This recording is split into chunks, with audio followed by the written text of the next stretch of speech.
Paano nakakaapekto ang pagkakaroon ng T.IMB-ANG sa iyong katawan? Makakaranas ka ng ilang pagbabago kahit hindi mo inaasahan. Ang timbang na nakikita mo ay kalahating kwento lamang. Nagkakaroon ka rin ng T.IMB-ANG sa loob ng iyong katawan sa paligid ng iyong mga organo. Ang TATA-AABA na ito, na tinatawag na visceral F&AT, ay nakakasagabal sa metabolismo ng hormone.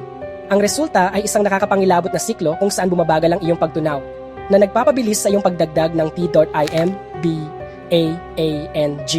Ang TAOABBA ay nagpapahirap din sa katawan na tumanggap ng insulin.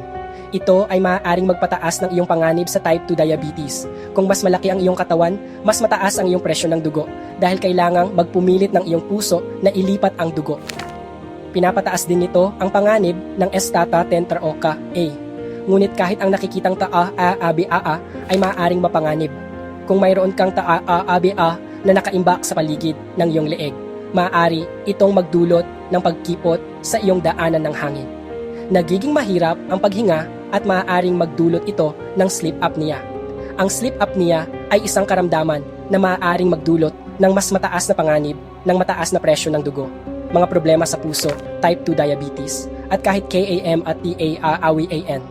Ang labis na T.IMB-ANG ay naglalagay din ng pressure sa mga kasukasuan na nagpapataas ng panganib ng osteoarthritis.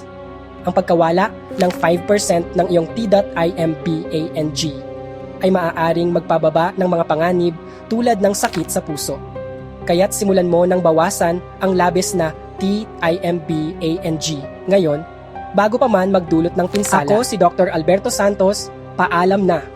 Huwag kalimutang i-like, i-share at i-follow ako para sa higit pang kaalaman sa kalusugan.